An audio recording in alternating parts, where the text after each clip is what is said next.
ఆహ్వానిస్తున్నాం. ఆన్లైన్లో చూస్తున్న వాళ్ళందరూ కూడా గ్రేట్ గాడ్ మినిస్ట్రీస్ తరఫున మీకు స్వాగతం. గత కొన్ని వారాలుగా మనము రోమిలకు రాసిన పత్రిక ధ్యానిస్తున్నాం. ఏం ధ్యానిస్తున్నాం? రోమిలకు రాసిన పత్రిక. అయితే మొదటి అధ్యాయంలో ఏం ధ్యానించినామంటే I'm not ashamed of the gospel. సువార్తను బట్టి నేను సిగ్గుపడు వాడని కాను. ఎవరు రాస్తున్నారు? ఇది అపోస్తులైన పౌలు రాసిండు. ఎవరు రాసిండు? రోమిలకు రాసిండు. రోమా నగరంలో ఉన్న క్రైస్తవులకి, రోమా నగరంలో ఉన్న గ్రీకు దేశస్తులకి అందరికీ రాసిండు. రెండో వారం మేము ఏం ధ్యానించినామంటే దేవుని కోపము. నరుల మీద దేవునికి కోపం ఎందుకుంది దాని గురించి ధ్యానించినాం. నరుల మీద, మానవుల మీద, మనిషి మీద దేవునికి కోపం ఎందుకుందంటే మనిషి సృష్టికర్తకు ప్రతిగా సృష్టిని పూజిస్తున్నాడు కాబట్టి, నరుడు అంధకారంలో జీవిస్తున్నాడు కాబట్టి, నరుడు మంచికి చెడుకి మధ్యలో వ్యత్యాసం లేకుండా జీవిస్తున్నాడు కాబట్టి నరుని మీద దేవునికి కోపం ఉంది అన్న దాని గురించి మనం ధ్యానించాం. అయితే అపోస్తలుడైన పౌలు ఈ రోమిలకు రాసిన పత్రికలో 3 వర్గాలుగా విభజించి నరుని గురించి చెప్తున్నాడు. ఫస్ట్ కేటగిరీ గాడ్లెస్ మ్యాన్, అంటే దేవుడు లేడు అనే ప్రజలు. గాడ్లెస్ మ్యాన్ అంటే ఏంటి? అంటే దేవుడు లేడు అని మంచి ఏం చేస్తాడంటే వాడు మంచికి చెడుకి తేడా లేకుండా జీవిస్తాడు. వాడు చెడు చేస్తేనే అది చెడు కాదు, మంచి అని అనుకుంటాడు. అంటే చెడుకి మంచికి మధ్యలో వ్యత్యాసం వానికి తెలియదు. That is first category, godless man. Second category గురించి మనం ధ్యానిస్తాం. రెండో కేటగిరీ ఏంటంటే ఏ మోరల్ మ్యాన్. మోరల్ మ్యాన్ అంటే నైతిక విలువలు కలిగిన మనిషి. ఎవరు? నైతిక విలువలు కలిగిన మనిషి. పౌలు మొదట గాడ్లెస్ మ్యాన్ అంటే మంచికి చెడుకి తేడా లేని వాని గురించి, అంటే దేవుని భయం లేని వాని గురించి మాట్లాడతాడు. గాడ్లెస్ మ్యాన్కి ఇంకా మోరల్ మ్యాన్కి, అంటే దేవుని భయం లేని వానికి ఇంకా నైతిక విలువలు కలిగిన మనిషికి తేడా ఏంటంటే నైతిక విలువలు ఉన్న మనిషి వానికి ఏం తెలుస్తుంది అంటే ఇది మంచి ఇది చెడు అని తెలుస్తుంది.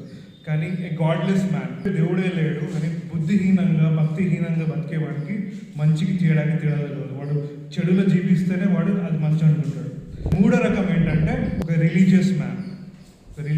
మతం మీద ఆధారపడి బతికేవాడు రిలీజియస్ మ్యాన్. అయితే ఇవాళ మనము మోరల్ మ్యాన్ గురించి, అంటే నైతిక విలువలు కలిగిన మనిషి గురించి ధ్యానిస్తాం.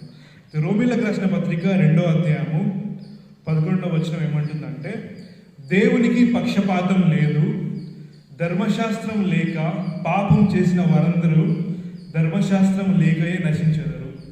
దేవునికి పక్షపాతం లేదు. For there is no respect of persons with God. దేవునికి మనుషుల మధ్యలో, అంటే వీడు డబ్బులు ఉన్నవాడు, వీడు డబ్బులు లేనివాడు, వీడు మంచోడు, వీడు చెడ్డోడు, ఇంకోటి దేవునికి ఎటువంటి పక్షపాతం లేదు. God is not a respect of persons. దేవునికి ఎటువంటి పక్షపాతం లేదు.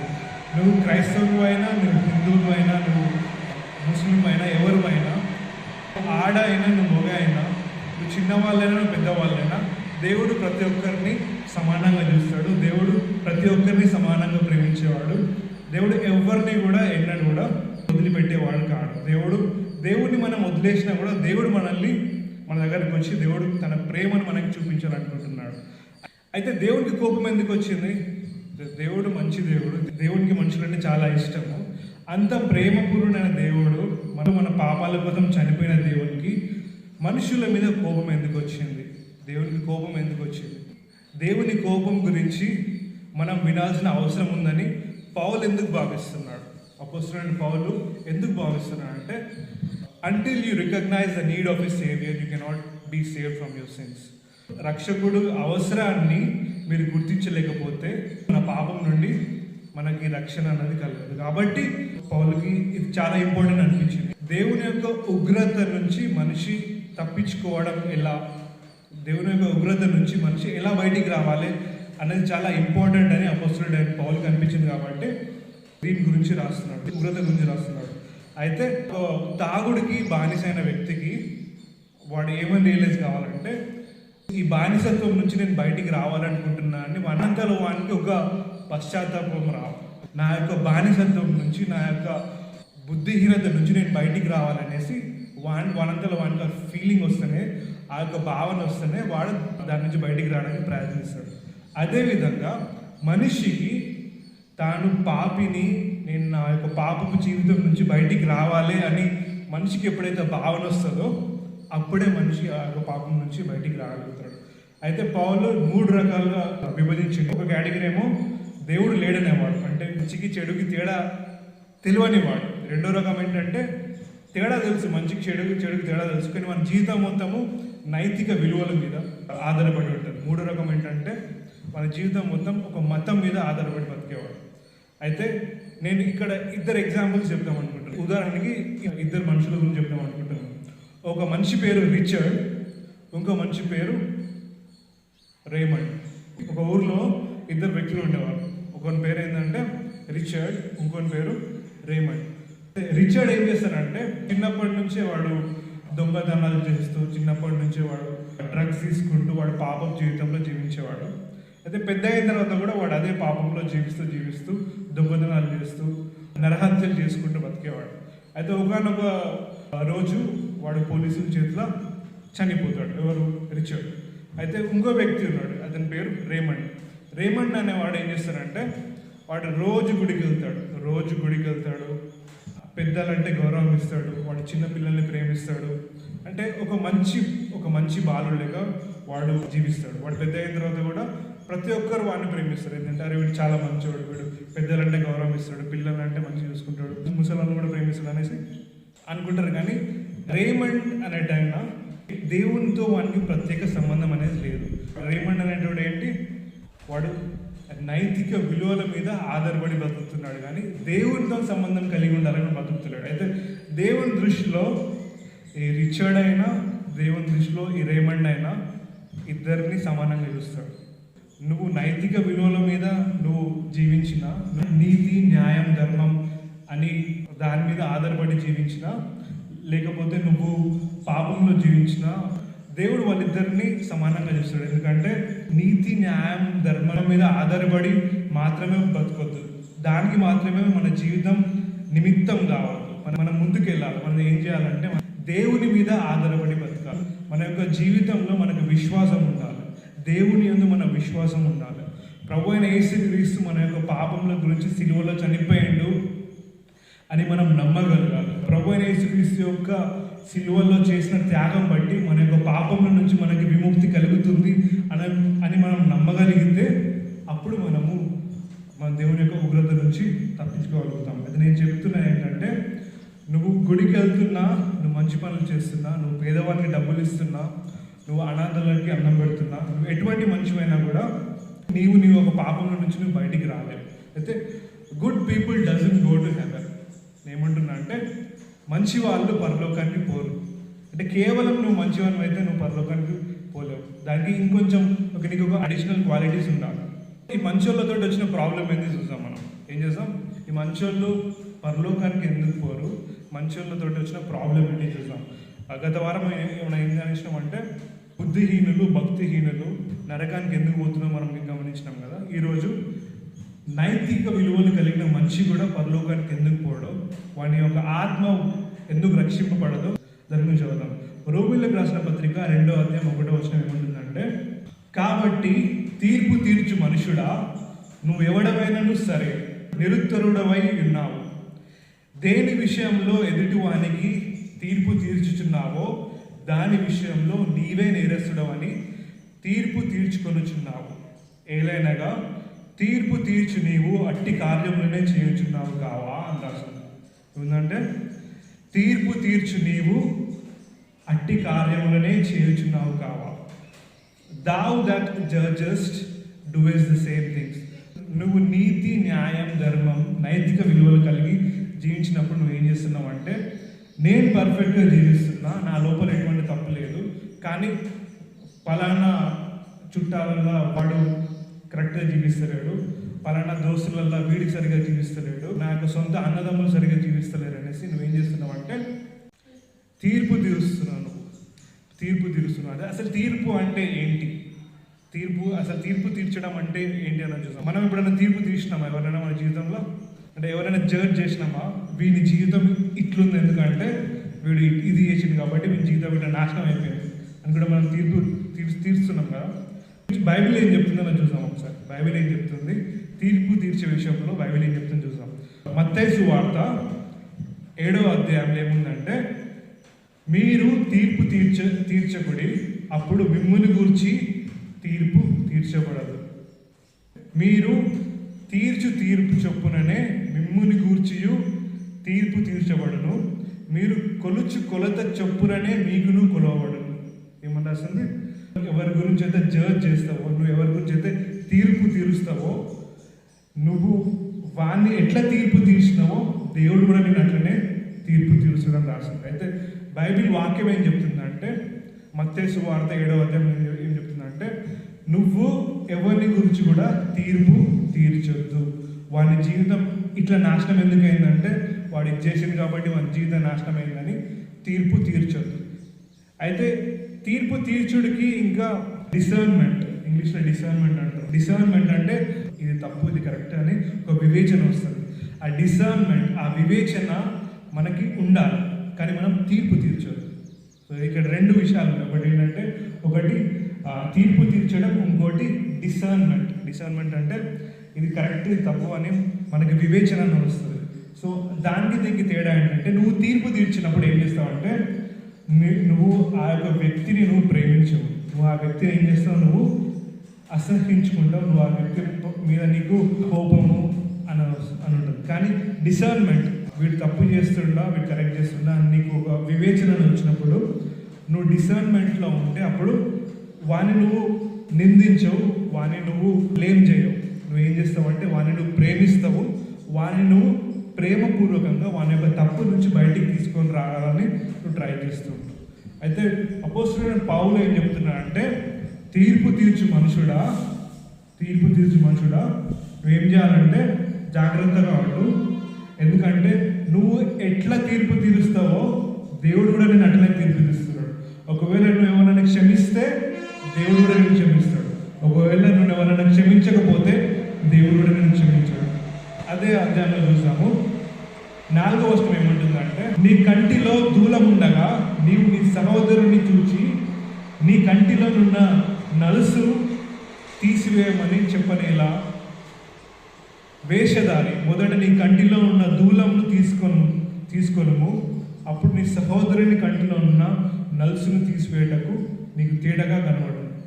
ఇక్కడ బైబిల్ ఏం చెప్తుందంటే, you have a lock in your eyes. అంటే నీ కంటిలో పెద్ద కర్ర లాంటిది ఉంది, నువ్వు అది తీసుకోకుండా నీ ఎదుటి వ్యక్తిలో ఉన్న చిన్న నలుసును తీద్దామని ఎందుకు అనుకుంటున్నావు? మొదట నీ కంటిలో ఉన్నది నువ్వు తీసేసే. అంటే నీ జీవితంలో ఉన్న తప్పులు ఏవైతే ఉన్నాయో, నీ జీవితంలో దేవునికి అనుకూలంగా లేనివి ఏవైతే ఉన్నాయో మొదట అవి తీసిన తర్వాత అప్పుడు నీ యొక్క సహోదరుని గురించి నువ్వు మాట్లాడు. కానీ ముందు నీ యొక్క జీవితాన్ని నువ్వు కరెక్ట్ చేసుకోలేకపోతే నీ యొక్క సహోదరుని గురించి నువ్వు మాట్లాడవు. ఎందుకంటే ఎట్లా నువ్వు తీర్పు తీరుస్తావో వేరే వాళ్ళ గురించి, అదే విధంగా నువ్వు కూడా తీర్పు తీర్చబడతావు. నువ్వు ఎట్లా క్షమిస్తావో వేరే వారిని, అదే విధంగా నువ్వు క్షమింపబడతావు. ఒకవేళ నువ్వు వేరే వారిని క్షమింపకపోతే దేవుడు నిన్ను క్షమించడేమో. సో అయితే అపోస్తలుడైన పౌలు ఏమంటున్నాడంటే, తీర్పు తీర్చడు. వీడెవడు నైతిక విలువలు కలిగిన మనిషి. ఏం చేస్తున్నాడు? వానికి మంచి తెలుసు, చెడు తెలుసు, నీతి తెలుసు, న్యాయం తెలుసు, ధర్మం తెలుసు. కానీ వాడు ఏం చేస్తున్నాడంటే, ఆ నీతి, న్యాయం, ధర్మాన్ని ఆధారం చేసుకొని వీడు సరిగ్గా జీవిస్తున్నాడు, వాడు సరిగ్గా జీవిస్తలేడు, వీడు సరిగ్గా జీవిస్తలేడు కాబట్టి వీడి జీవితం ఇలా నాశనం అయిపోయింది అని వీడు అందరినీ తీర్పు తీస్తున్నాడు. కాబట్టి పౌలు ఏమంటున్నాడంటే, నీ యొక్క జీవితం దేవుని దృష్టిలో సరిగా లేదంటున్నాడు. అయితే కొందరు ఉంటారు, వాళ్ళ డ్యూటీ ఏంటంటే దేవుని గురించి సేవ చేయడం పక్క పెట్టేసి పక్కన ఉన్న జీవితంలో తప్పులు వెతకడానికి మాత్రమే మక్కువ చూపిస్తారు. ఇప్పుడు దేవుడు మనకి ఏం చెప్పిండు? చాలా దేవుడు మనకు సువార్త చెప్పని చెప్పిండు లోకంలో అందరికీ. కానీ కొందరు ఏం చేస్తారంటే పక్కనున్న జీవితంలో తప్పులు ఏమున్నాయి మాత్రం వెతకడమే వాళ్ళ పని. పక్కనున్న జీవితంలో తప్పులు వెతికి ఊరంతా చెప్తారు. వాడు ఏం చేస్తారంటే పక్కనున్న జీవితంలో తప్పులను వెతికి ఊరంతా చెప్పుకుంటూ పోతాడు. వీడు ఎందుకు చేస్తున్నాడంటే, మన దృష్టిలో వాడు నీతి, న్యాయం, ధర్మం మనకు తెలుసు కాబట్టి నా పక్కన వాడు తప్పు చేస్తున్నాడు కాబట్టి నేను ఊరంతా చెప్పాలనుకుంటున్నాడు.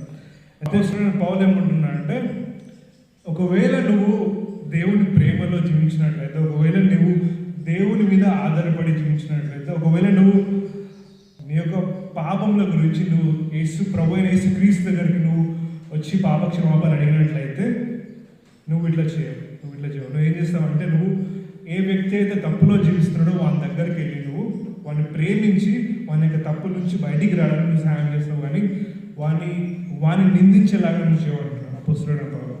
అయితే యోహాను సువార్త 8వ అధ్యాయంలో ఒక సంఘటన జరిగింది. ఒక స్త్రీ వ్యభిచారంలో పట్టుబడుతుంది. ఒక స్త్రీ వ్యభిచారంలో పట్టుబడిన తర్వాత అక్కడున్న జనులందరూ, అక్కడున్న పరిసయ్యులు, అక్కడున్న జనులందరూ కలిసి ఆ స్త్రీని యేసుప్రభు దగ్గర తీసుకొచ్చేయమంటారంటే, అయ్యా యేసయ్య, ఈ స్త్రీ వ్యభిచారంలో పట్టుబడ్డది. మా యొక్క మోషే ధర్మశాస్త్రం ప్రకారం వ్యభిచారంలో పట్టుబడ్డ వాళ్ళని రాళ్ళతో కొట్టి చంపమని రాస్తుంది. అయితే మేము రాళ్ళతో కొట్టి చంపుదాం అనుకుంటున్నాం, కానీ ఒకసారి మేము ముందుకు వచ్చి నీ యొక్క అభిప్రాయాన్ని తెలుసుకుందాం అనుకుంటున్నాం, నువ్వు ఏమంటావు మాకు చెప్పండి అనేసి వీళ్ళు ఏం చేస్తారు, పరిసయ్యులు, సద్దుసీయులు వీళ్ళందరూ వచ్చేసి ఈ స్త్రీని యేసుప్రభు అయిన యేసుక్రీస్తు ముందుకు తీసుకొచ్చినప్పుడు అప్పుడు యేసయ్య ఏం సమాధానం చెప్పాడు. ఏం చేస్తాడంటే యేసయ్య కింద భూమి మీద రాసుకుంటుంటాడు. అప్పుడు వాళ్ళు మళ్ళీ అదే ప్రశ్న అడిగినప్పుడు యేసయ్య ఏమంటారంటే, 8వ అధ్యాయం 7వ వచనం చూద్దాం. వారు ఆయనని పట్టుబదులుగా అడుగుచుండగా ఆయన తల ఎత్తి చూచి, మీలో పాపం లేనివాడు మొట్టమొదట ఆమె మీద రాయి వేయవచ్చునని వారితో చెప్పి, ఏమంటాడు ప్రభు యేసుక్రీస్తు ఏమంటాడంటే, మీలో పాపం లేనివాడు మొట్టమొదట ఆమె మీద రాయి వేయవచ్చునని వారితో చెప్పారు. అంటే యేసు ఏమంటాడంటే, మీరు ఎంతమంది వచ్చారు కదా, మీలో పాపం లేని వాళ్ళు మొట్టమొదట రాయి తీసుకొని స్త్రీని కొట్టచ్చు అనేసి ప్రభు అయిన యేసుక్రీస్తు చెప్తాడు. ప్రభు అయిన యేసుక్రీస్తు ఎప్పుడైతే చెప్తాడో, చెప్పిన తర్వాత ఒక్కొక్కరు మెల్లమెల్ల అందరూ ఆ స్త్రీని ఎవరు కూడా రాయి తీసుకుని కొట్టకుండా వెళ్ళిపోతారు. అయితే ఇక్కడ మనం గమనించవలసిన విషయం ఒకటి ఉంది. అంటే యేసయ్య ఈ మాట చెప్పిన తర్వాత అందరు వెళ్ళిపోతారు, కానీ యేసయ్య మాట చెప్పకముందు ప్రతి ఒక్కరూ ఆమెను రాళ్ళతో కొట్టి చంపుదాం అనుకుంటారు. ఇది నా ప్రశ్న ఏంటంటే, వాళ్ళ యొక్క మనసును ఎందుకు మార్చుకున్నారు? మొదటేమో తప్పు చేసిన వాళ్ళని రాళ్ళతో కొట్టాలని వాళ్ళు డిసైడ్ చేసుకుని వచ్చారు. కానీ ఎప్పుడైతే యేసయ్య మాట చెప్తాడో, మీలో తప్పు చేయని వాడు మొదట రాయి తీసుకొని స్త్రీని కొట్టాడంటే ఒక్కడు కూడా మిగిలిన అందరూ వెళ్ళిపోతారు. అయితే కారణం ఏంటి? ఎవరు కూడా రాయి కొట్టకుండా పారిపోవడానికి కారణం ఏంటంటే, ప్రతి ఒక్కరు కూడా పాపం చేస్తారు కాబట్టి వాళ్ళందరూ వెళ్ళిపోతారు. బైబిల్ ఏం చెప్తుందంటే, it is not the duty of a man to judge or avenge. అంటే తీర్పు తీర్చడం లేదా ప్రతీకారం తీర్చుకోవడం మనిషి యొక్క విధి కాదు. తీర్పు తీర్చడం అంటే జడ్జ్ చేయడం, ప్రతీకారం తీర్చుకోవడం మనిషి యొక్క విధి కాదు, మనిషి యొక్క కర్తవ్యం కాదు. బైబిల్ ఏం చెప్తుందంటే, అవెంజ్మెంట్ బిలాంగ్స్ టు ద లార్డ్. అయితే ప్రతి ఒక్కరు కూడా ఇక్కడ ఏం చేస్తున్నారంటే, ఆమెను వదిలేసి వెళ్ళిపోయారు, ఆమెని రాయడం కొట్టలేదు. ఎందుకంటే వాళ్ళ యొక్క హృదయంలో వాళ్ళందరికీ తెలుసు, ఏమని తెలుసు అంటే వాళ్ళు కూడా తప్పు చేస్తారు. ఒక్కరు కూడా ఆమెని పనిష్ చేయకుండా వెళ్ళిపోతారు. అయితే దేవుడు ఏం చెప్తున్నాడంటే, అవెంజ్మెంట్ బిలాంగ్స్ టు ద లార్డ్. పగ తీర్చుట నా పని అని రాసింది బైబిల్లో. అవెంజ్మెంట్ బిలాంగ్స్ టు ద లార్డ్. అయితే వాళ్ళందరూ వెళ్ళిపోయిన తర్వాత యేసయ్య ఏమంటారంటే, వాళ్ళందరూ నిన్ను శిక్షించలేదు కాబట్టి నేను కూడా నిన్ను శిక్షించడం వెళ్ళిపోమంటాడు. అయితే ఈ స్టోరీ నేను మీకు ఎందుకు చెప్పానంటే, ప్రతి ఒక్కరు ఎవరైతే వచ్చిండ్రో రాళ్ళతో కొట్టి చంపాలని వాళ్ళ యొక్క ఆలోచన ఏంటంటే, ఈమె తప్పు చేసింది, ఈమె కరెక్ట్గా లేదు, మనం రాళ్ళతో కొట్టి చంపాలి. వాళ్ళ యొక్క ఆలోచన ఏదైతే ఉందో, వాళ్ళ యొక్క ఆలోచనలు నీతి మీద, న్యాయం మీద, ధర్మం మీద ఆధారపడింది, కానీ దేవుని యొక్క ప్రేమ మీద ఆధారపడి లేదు, దేవుని యొక్క కృప మీద ఆధారపడి లేదు. ఇక్కడ అపోస్తలుడైన పౌలు ఏమంటున్నా అంటే, నీకు నీతి ఉన్నా, నీకు న్యాయం ఉన్నా, నీకు ధర్మం ఉన్నా, నువ్వు పరలోకానికి నువ్వు వెళ్ళవు. నువ్వు ఏం చేయాలంటే, నీకు కొంచెం ఎక్స్ట్రా క్వాలిఫికేషన్ కావాలి. ఆ ఎక్స్ట్రా క్వాలిఫికేషన్ ఏంటంటే, నువ్వు ప్రభు అయిన యేసుక్రీస్తుని నీ యొక్క సొంత రక్షకులుగా నువ్వు అంగీకరించాలి. ఎందుకంటే నీ యొక్క పాపముల నుంచి నువ్వు బయటికి రావడానికి నీకు నీతి నీకు సహాయం చేయదు. నీ యొక్క పాపముల నుంచి బయటికి రావడానికి మంచి పనులు సహాయం చేయవు. నీ యొక్క పాపం నుంచి బయటికి రావడానికి గుడ్ వర్క్స్ సహాయం చేయవు. అయితే what do have to do, మనం ఏం చేయాలి మన యొక్క పాపం నుంచి బయటికి రావాలంటే మనము పశ్చాత్తాపడి మన హృదయాన్ని మనం దేవునికి అర్పించినప్పుడే మన యొక్క పాపం నుంచి మనం బయటికి రాగలుగుతాం. 2వ అధ్యాయం 4వ వచనంలో ఏముందంటే, దేవుని అనుగ్రహము మారు మనస్సు పొందుటకు నిన్ను ప్రేరేపించినదని ఎరుగక ఆయన అనుగ్రహైశ్వర్యమును సహనమును దీర్ఘశాంతమును తృణీకరించుదావా అని. ఇక్కడ ఏముందంటే దేవుని అనుగ్రహం, ఇంగ్లీష్ ఏముందంటే గాడ్స్ గుడ్నెస్. దేవుని యొక్క అనుగ్రహము నీ జీవితం మీద ఉంది. ఓ మనిషి, నీతి న్యాయం ధర్మం మీద ఆధారపడే మనిషి, దేవుని యొక్క అనుగ్రహం నీ జీవితం మీద ఉంది. అయితే నువ్వు ఏం చేస్తున్నావు అంటే దేవుని యొక్క అనుగ్రహం నువ్వు తృణీకరిస్తున్నావు. నువ్వు ఎట్లా తృణీకరిస్తున్నావు? నువ్వు నీ నీతి మీద నువ్వు ఆధారపడి బతుకుతున్నావు, కానీ నువ్వు దేవుని నీతి మీద నువ్వు ఆధారపడి బతుకుతలేవు. దేవుని యొక్క ప్రేమ మీద నువ్వు ఆధారపడి బతుకుతలేవు. కాబట్టి దేవుని యొక్క అనుగ్రహంని నువ్వు ఎందుకు దూరం చేసుకుంటున్నావు అని రాసింది ఇక్కడ. When was the last time that we have experience the goodness of God? ఎప్పుడు మనం చివరిసారిగా దేవుని యొక్క మంచిదని మనం రుచి చూసినాం? గుర్తుందా మీకు? When was the last time that you have experienced the goodness of? ఎప్పుడు? రోమిలకు రాసిన పత్రిక ఏముందంటే, దేవుని అనుగ్రహము మారు మనసు పొందుటకు నిన్ను ప్రేరేపించిన ఎరగక ఆయన అనుగ్రహేశ్వరమును సహనమును దీర్ఘశాంతమును తృణీకరించడం. అంటే ఇక్కడ ఏమన్నదంటే దేవుని అనుగ్రహం ఏం చేస్తుందంటే మనకి మారు మనసు పొందడానికి మనకు సహాయం చేస్తుంది. అయితే దేవుని అనుగ్రహం మనం చివరిసారిగా మనం ఎప్పుడు రుచి చూసినాం? When was the last time? ఒకవేళ దేవుని యొక్క అనుగ్రహాన్ని మనము రుచి చూచింది నిన్న మొన్న కాకపోయినట్లయితే మనం మన యొక్క జీవితంని మనం అనలైజ్ చేసుకోవాలి. ఎందుకంటే దేవుని యొక్క అనుగ్రహాన్ని, గాడ్స్ గుడ్నెస్ని, గాడ్స్ గ్రేస్ని, గాడ్స్ లవ్ని మనం ఏం చేయాలంటే ప్రతి దినం మనం దాన్ని రుచి చూడాలి. ఎప్పుడో 6 నెలల కింద నేను రుచి చూసినా, ఎప్పుడో 10 సంవత్సరాల కింద నేను రుచి చూసినా అంటే కాదు. దేవుని యొక్క అనుగ్రహాన్ని మనం ఏం చేయాలి? నిరంతరం రుచి చూడాలి. ఎవ్రీ డే, ప్రతిరోజు నువ్వు దేవుని యొక్క అనుగ్రహాన్ని నీ జీవితంలో నువ్వు రుచి చూడాలి. ఒకవేళ దేవుని యొక్క అనుగ్రహాన్ని నువ్వు రుచి చూడకపోతే నువ్వు నైతిక విలువల మీద బతుకుతున్నావు, కానీ నువ్వు దేవుని మీద ఆధారపడి బతుకుతావు. అర్థం ఇక్కడ పౌలు ఏమంటున్నా అంటే, దేవుడు నిన్ను తీర్పు తీరుస్తలేడు, దేవుడు నిన్ను ఏమంటలేడు అంటే నా జీవితం పర్ఫెక్ట్గా ఉంది, నేనేం తప్పు చేస్తలేను అని మనం అనుకోవద్దు. దేవుడు మనం తీర్పు తీస్తలేడు అంటే దేవుడు మనకి ఇంకొంచెం టైం ఇస్తున్నాడు. మనల్ని మనం కరెక్ట్ చేసుకోవడానికి దేవుడు మనకు టైం ఇస్తున్నాడు. కాబట్టి మనం ఏం చేయాలంటే మనం దేవుడి మీద ఆధారపడాలి, వేరే వాళ్ళని తీర్పు తీర్చొద్దు. 2వ రాజుల గ్రంథం 5వ అధ్యాయం చూసినట్లయితే ఇక్కడ ఎలీషా అనే ప్రవక్త ఉన్నాడు.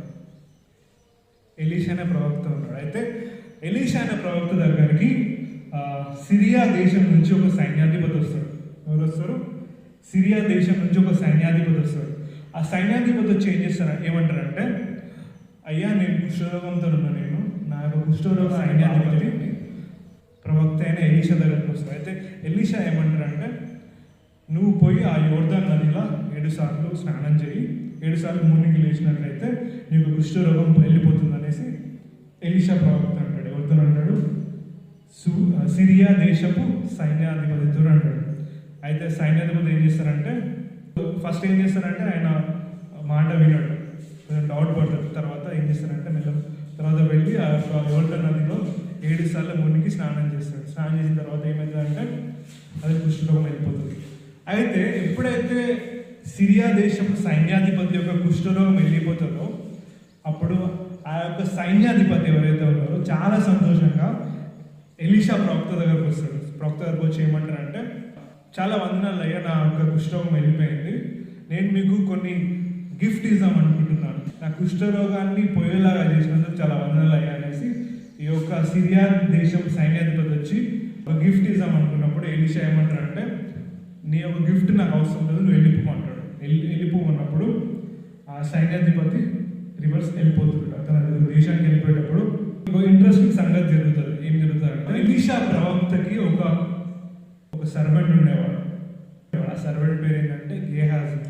ఆ గేహాజీ ఏం చేస్తారంటే పరిగెత్తుకుంటూ వెళ్ళి ఆ సైన్యాధిపతి యొక్క రథం దగ్గరికి వెళ్ళి ఏమంటారంటే, అయ్యా మా ఇంటికి వేరే వాళ్ళు వచ్చినారు, సో వాళ్ళకి గిఫ్ట్ ఇవ్వడానికి, వాళ్ళకి బహుమతి ఇవ్వడానికి మా దగ్గర ఏం లేదు. అయితే మా మా ప్రవక్త ఎలీషా ప్రవక్త నన్ను పంపించిండు, నీ దగ్గర నుంచి బహుమతి స్వీకరించడానికి నన్ను పంపించిండు, అయితే నువ్వు నాకేమైనా ఇవ్వగలుగుతావా అని అడుగుతాడు. అయితే కుష్ఠరోగం పోయిన సిరియా దేశపు సైన్యాధిపతి ఏం చేస్తాడంటే చాలా సంతోషంగా బహుమతి ఇస్తాడు. ఎవరికి? గేహాజీకి ఇస్తాడు. గేహాజీకి ఇచ్చిన తర్వాత గేహాజీ ఏం చేస్తాడంటే తన యజమానునికి తెలియకుండా ఆ యొక్క బహుమతిని, ఆ గిఫ్ట్ని దాచిపెట్టేసి ఏం తెలియనట్టు తన యజమాని దగ్గరికి వెళ్తాడు. తన యజమాని ఎవరు? ప్రవక్త అయిన ఎలీషా దగ్గరికి వెళ్తాడు. అయితే ఎలీషా దగ్గరికి వెళ్ళినప్పుడు 5వ అధ్యాయము 2వ రాజులు 25వ వచనం చదువుతాం. అప్పుడు అతడు లోపలికి పోయి తన యజమానుని ముందర నిలువగా ఎలీషా వారిని చూచి, గేహాజీ నీ వెచ్చటి నుండి వచ్చితివని అడిగినందుకు వాడు, నీ దాసుడనైన నేను ఎచ్చటికి పోలేదని. ఇక్కడ ఏమంటుందంటే గేహాజీ, అయ్యా నేను ఎక్కడికి పోలేదు, నీ దాసుడనైనా నేను ఎక్కడికి పోలేదు అంటాడు. అయితే అప్పుడు ఎలీషా ఏమంటాడు చూసాము, ద్రవ్యమును, వస్త్రములను, ఒలీవ చెట్ల తోటలను, ద్రాక్ష తోటలను, గొర్రెలను, ఎడ్లను, దాసీలను సంపాదించుకుంటుంది సమయం అంటాడు. అంటే is this the time for you to do other work? వేరే పనులన్నీ చేసుకోవడానికి సమయం. ఈ సమయం ఏంటంటే నువ్వు దేవునికి ఇవ్వాల్సిన సమయం, కానీ నువ్వేం చేస్తున్నావు అంటే నువ్వు సైతానికి ఇస్తున్నావు నీ సమయాన్ని. ఇక్కడ ఏమంటున్నాడంటే 27వ వచనంలో, కాబట్టి నయమానుకు కలిగిన కుష్టు నీకును నీ సంతతికిని సర్వకాలం అంటి ఉండును అని చెప్పగా వాడు మంచు వలె తెల్లనైన కుష్ఠము కలిగి ఎలీషా ఎదుట నుండి బయటకు వెళ్ళాను. ఇక్కడ వెంటనే ఏమైందంటే నీ యొక్క ప్రయారిటీస్, నీ లైఫ్లో నీ ప్రయారిటీస్ నీకు సరిగ్గా లేవు. నీ లైఫ్లో నీకున్న ప్రయారిటీస్ దేవునికి అనుకూలంగా లేవు. నాకు తెలియకుండా ఏ నయమాన్ని నుంచి తీసుకున్నావో ఆ నయమానికి ఉన్న కుష్ఠరోగం నీకు వస్తుంది అని చెప్పినప్పుడు వెంటనే వాడికి ఏమొస్తుంది? గేహాజీకి కుష్ఠరోగం వచ్చేస్తుంది. అయితే గేహాజీ లైఫ్ని మనం చూసాం, గేహాజీ జీవితం మనం చూసినట్లయితే గేహాజీ వాడు మంచోడే, గేహాజీ ఏం చెడ్డోడు కాదు, గేహాజీ ఏం దేవుడిని దూషించేవాడు కాదు. ఎటువంటి అంటే వాడు ప్రవక్త అయిన ఎలీషా దగ్గర శిష్యుడు, ప్రవక్త అయిన ఎలీషా దగ్గర పని మనిషి.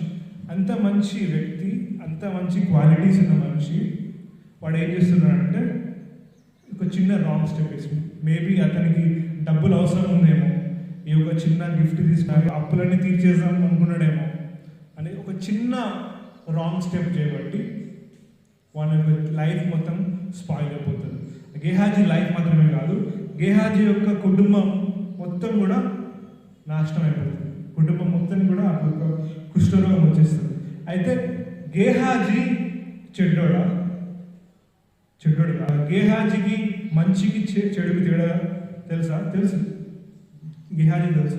కానీ గేహాజీ ఏం చేసిందంటే ఒక చిన్న రాంగ్ స్టెప్ వేసాడు. ఆ రాంగ్ స్టెప్ దేవునికి అగెయిన్స్ట్ వేసాడు, దేవునికి వ్యతిరేకంగా వేసాడు. కాబట్టి దేవుడు వారికి కుష్ఠరోగాన్ని కలిగేసాడు. అయితే గేహాజీ నైతిక విలువల మీద ఆధారపడి జీవించింది కాబట్టి మన యొక్క జీవితం నాశనం అయిపోయింది. అయితే అపోస్తలుడైన పౌలు ఏం చెప్తున్నాడంటే మన జీవితం నాశనం కాకుండా ఉండాలంటే మనము గేహాజీలా కాకుండా, మనము అననీయ సఫేరాలా కాకుండా, మనము వేరే వాళ్ళలా కాకుండా మనం ఏం చేయాలంటే మనం మన యొక్క సమయాన్ని, మన యొక్క జీవితాన్ని, మన యొక్క మనస్సుని మనం దేవునికి ఇవ్వాలి. 6వ వచనం మనం చదివినట్లయితే ఇక్కడ ఏమంటుందంటే ప్రతి వానికి వాని క్రియల చొప్పున ప్రతిఫలం ఇచ్చినాను. ఇక్కడ ఏముందంటే ప్రతి వానికి వాని క్రియల చొప్పున ప్రతిఫలం ఇచ్చింది. దేవుడు ప్రతి వానికి వాని క్రియల చొప్పున ప్రతిఫలం ఇచ్చింది. ఇక్కడ మంచి పనులు చేయడం అనేది దాని మీద మనం ఫోకస్ చేయడం. మనం దేని మీద ఫోకస్ చేయాలంటే మనం దేవుని మీద ఆధారపడి జీవించాలి, దాని మీద ఫోకస్ చేయాలి. మనం మన యొక్క జీవితాన్ని ప్రభు అయిన యేసుక్రీస్తు మీద ఆధారపడి, మన యొక్క జీవితాన్ని ప్రభు అయిన యేసుక్రీస్తు మీద విశ్వాసం ఉంచి జీవించినట్లయితే, ఆయన యొక్క అనుగ్రహాన్ని, ఆయన యొక్క కృపను మనం స్వీకరించినట్లయితే ఆటోమేటిక్గా మనం మంచి పనులు చేస్తాం. ప్రతి వానికి క్రియల చొప్పున ప్రతిఫలం ఇచ్చినట్టు. దాని అర్థం ఏంటంటే మనం దేవుని యందు విశ్వాసం ఉంచాలి. దేవుని యందు విశ్వాసం ఉంచినట్లయితే ఆటోమేటిక్గా మనం మంచి పనులు చేస్తాం. అయితే మంచి పనులు అనేటివి, మంచి కార్యాలు అనేటివి మనకి ఒక ఇన్పుట్ లాగా కావద్దు. మంచి కార్యాలు ఏంటంటే మనకి ఒక అవుట్పుట్ లాగా కావాలి. అంటే మనము దేవుని మీద ఆధారపడి జీవిస్తే వేరే వాళ్ళు మన జీవితాన్ని చూసి అరే వీడు చాలా మంచోడు, వీడు అన్ని మంచి పనులు చేస్తున్నాడని వేరే వాళ్ళు చెప్పాలి. కానీ మనకు మనమే మంచి పనులు చేయాలనుకుంటే మనం తిరిగితే మనం దేవుని రాజ్యాన్ని మనం పొందలేము. మన యొక్క పాపముల నుంచి, మన యొక్క శాపముల నుంచి మన యొక్క ఆత్మని మనం రక్షించుకోలేము. We are not saved by works. మనం క్రియల ద్వారా మనం రక్షింపబడలేము. We are saved by grace. మనం కేవలం దేవుని కృప ద్వారానే మనం రక్షింపబడతాం. అయితే ఎప్పుడైతే నువ్వు దేవుని యొక్క సిలువని నువ్వు తృణీకరిస్తావో అప్పుడు అది నీ యొక్క జీవితంలో అది తేటపరచబడుతుంది.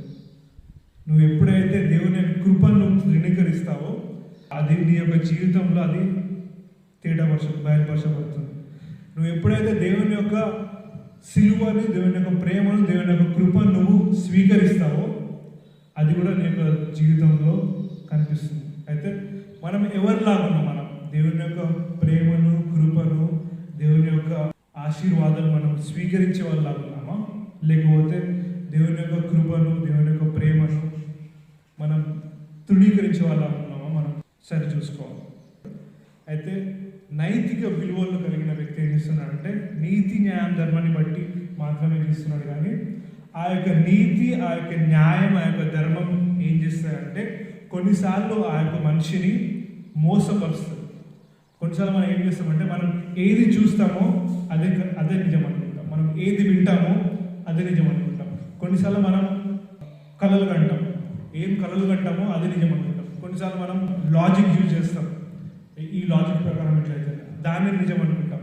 కానీ మన లాజిక్లు, మన నాలెడ్జ్లు, మన వినేది, మనం చూసేది దాని మీద ఆధారపడి జీవించినట్లయితే మనము మన జీవితం నాశనం అయిపోతుంది. దాని మీద మనం ఆధారపడి జీవించదు. ఎందుకంటే అది సబ్జెక్టివ్. అది ఎట్లా వింటామో మనం దాన్ని బట్టి మనం రియాక్ట్ అవుతాం. కానీ దేవుని యొక్క వాక్యం ప్రకారం మనం రియాక్ట్ కావాలి. దేవునికి మనం ప్రార్థన చేసినట్లయితే, దేవుని మీద ఆధారపడినట్లయితే, దేవుని యొక్క వాక్యాన్ని, దేవుని యొక్క కృపను, దేవుని యొక్క ప్రేమను మనం పొందుకున్నట్లయితే అప్పుడు మనము సరిగ్గా జీవించగలుగుతాం. కానీ కంప్లీట్గా నీతిని, దాని మీద ఆధారపడి జీవించలేము. There is no respect of persons with God. అంటే దేవుడు ఎవరిని కూడా స్పెషల్ ట్రీట్మెంట్ ఇవ్వడు. దేవుడు ఎవరిని కూడా స్పెషల్ కేర్ చేయడు. నువ్వు 20 సంవత్సరాల నుంచి నువ్వు క్రైస్తవంలో బతుకున్నట్లయితే దేవుడు నిన్ను ఏమి తల మీద ఎక్కించుకొని పెట్టుకోడు. నువ్వు 60 సంవత్సరాల నుంచి క్రైస్తవంలో ఉన్నా కూడా దేవుడు నిన్ను స్పెషల్ కేటగిరీలో ట్రీట్ చేయడు. దేవుడు ప్రతి ఒక్కరిని ఒకే రకంగా చూస్తాడు. నువ్వు యూదులు అయినా, నువ్వు క్రైస్తవులు అయినా, నువ్వు నైతిక విలువలు కలిగిన మనిషివైనా, నువ్వు పాపంలో జీవించే మనిషివైనా, ఎట్లవైనా దేవుడు సమానంగా చూస్తాడు. What can save you from your sins? అయితే ఏది నీ యొక్క పాపం నుంచి నీ యొక్క జీవితాన్ని రక్షించగలుగుతుంది అంటే మంచి పనులు కావు, మంచి క్రియలు కావు.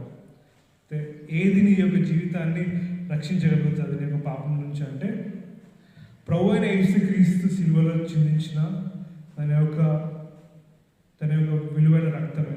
ప్రభువైన యేసుక్రీస్తు సిలువలో చనిపోయిన తన యొక్క ప్రాణం చేపట్టి మనము మన యొక్క పాపం నుంచి మనం రక్షింపబడతాం. God is bothered about the transformation that happens inside our hearts. ప్రభువైన యేసుక్రీస్తు మన యొక్క హృదయంలో ఏ కార్యం జరుగుతుందో దాని గురించి దేవుడు పట్టించుకుంటాడు. కానీ నువ్వు బయటికి ఏం కార్యాలు చేస్తావో దేవుడు అది పట్టించుకోడు. God is bothered about the transformation that happens inside our hearts. మన హృదయం లోపల నిజమైన ట్రాన్స్ఫర్మేషన్, మన హృదయం లోపల నిజమైన మార్పు జరిగితేనే అది దేవునికి మహిమకరంగా ఉంటుంది. ఒకవేళ నీకు దేవుని మీద విశ్వాసం ఉన్నట్లయితే దేవుని యొక్క కార్యం మొదట నీ హృదయం లోపల జరగాలి. అప్పుడే నువ్వు నీ యొక్క ఆత్మను నువ్వు రక్షించగలుగుతావు. అప్పుడే నువ్వు నీ యొక్క పాపంల నుంచి నువ్వు బయటికి రాగలుగుతావు. అయితే చివరిగా నేను చెప్తున్నా అంటే వేరే వాళ్ళని నిందించడం బట్టి, ఇంకా చేదు జ్ఞాపకాలలో మనం జీవించడం బట్టి, చేదు జ్ఞాపకాలని మనం నెమరు వేసుకోవడం బట్టి మనకి ఏ మంచి జరగదు. అట్లా చేసినట్లయితే మనం నైతిక విలువలతో జీవించినట్టు అర్థం, కానీ దేవుని యొక్క ప్రేమతో జీవించినట్టు అర్థం కాదు. దేవుడు చాలా దీర్ఘశాంతస్తుడు. దేవుడు ఎట్లాంటాడంటే చాలా దీర్ఘశాంతస్తుడు. ఎందుకంటే చాలాసార్లు దేవుడు మనుషులని మారమని చాలా టైం ఇచ్చాడు. అయితే దేవుడు కూడా మన అందరికీ టైం ఇస్తున్నాడు. ఏమి ఇస్తున్నాడంటే మనం మారాలి. మనం ఒక గాడ్లెస్ పర్సన్, అంటే ఒక భక్తిహీనులాగా జీవించకుండా మనము ఒక మోరల్ మ్యాన్, కేవలం నైతిక విలువలకు మాత్రమే పరిమితం కాకుండా మనం ఏం చేయాలంటే మనం ఒక మెట్టు ముందుకు వచ్చి మనం దేవుని మీద ఆధారపడి మన యొక్క జీవితాన్ని జీవించాలి. మన విశ్వాసం అనేది మన దేవుని మీద ఉండాలి. ఇది దేవుడి వాక్యాన్ని దీవించుకోవడం ప్రార్థన చేసుకుందాం. Thank you Jesus for this time Lord. Thank you Jesus, praise your name. వందనాలు తండ్రి యేసయ్యా, స్తోత్రం ప్రభువా. ఇచ్చిన యొక్క సమయం బట్టి వందనాలు తండ్రి యేసయ్యా. విన్న ప్రతి ఒక్క మాట ప్రభువా మరి మా యొక్క జీవితంలో ఫలిస్తుందని నమ్ముతున్నాం తండ్రి యేసయ్యా. ప్రభు మరి ఆన్లైన్లో విన్నవారు ప్రభు, మరి ఇక్కడ చర్చ్ లోపల విన్నవారు ప్రభు, మరి చర్చ్ బయట విన్నవారు ప్రభు, మరి ప్రతి ఒక్కరితో మీరే మాట్లాడుతున్నారని నమ్ముతున్నాం తండ్రి యేసయ్యా. ప్రభు మరి మేము కేవలం నైతిక విలువలకు మాత్రమే పరిమితం కాకుండా నీ యొక్క ప్రేమ మీద ఆధారపడి ప్రభు, మరి నీ యొక్క కృప మీద ఆధారపడి ప్రభు, నీ యొక్క విశ్వాసాన్ని మేము పొందేలాగా మాకు సహాయం చేయండి తండ్రి. స్తోత్రం ప్రభు. అవును ప్రభు, కేవలం మేము మంచి కార్యాలకు మాత్రమే నిమిత్తం కాకుండా, కేవలం మేము మంచి క్రియలకు మాత్రమే నిమిత్తం కాకుండా, మేము నీ మీద ఆధారపడి నీ యొక్క కృపని, నీ యొక్క ప్రేమను పొందుకునేలాగా మాకు సహాయం చేయండి ప్రభు. ఎందుకంటే మా యొక్క మంచి కార్యాలు, మా యొక్క మంచి క్రియలు మా యొక్క పాపం నుంచి మమ్మల్ని రక్షించలేవు అని మేము విన్నాం తండ్రి. అవును ప్రభు, మా యొక్క మంచి క్రియలు, మా యొక్క మంచి పనులు మా యొక్క పాపం నుంచి మనల్ని రక్షించలేవు అని మేము విన్నాం తండ్రి. యేసయ్యా ప్రభు, మరి మేము దానికి మాత్రం పరిమితం కాకుండా నీ యొక్క ప్రేమను, నీ యొక్క కృపను, నీ సిలువలో చేసిన త్యాగాన్ని మేము గుర్తించేలాగా మాకు సహాయం చేయండి ప్రభు. స్తోత్రం ప్రభు. Yes Lord Jesus, we submit everything in your hands Lord Jesus. అవును ప్రభు, ప్రతి ఒక్కటిని చేతుల్లో పెడుతున్నాం తండ్రి. అవును ప్రభు, మా యొక్క జీవితాల్లో మీరే మారుస్తారని నమ్ముతున్నాం తండ్రి. నీకు ఇంకా సమీపంగా మమ్మల్ని తీసుకొని వస్తారని నమ్ముతున్నాం తండ్రి. ప్రతి ఒక్క అవసరతని, ప్రతి ఒక్క కరెక్షన్, ప్రతి ఒక్క నెగటివ్ పాయింట్స్ని మీరే మా యొక్క జీవితాన్ని తీసేయండి ప్రభు. మీరే తీసేస్తారని నమ్ముతూ ప్రభు యేసుక్రీస్తు నామములో ప్రార్థించి పెట్టుకున్నాం పదవి తండ్రి. అవును, అందరికీ వందనాలు. దేవుడు వాక్యం ఇచ్చారు.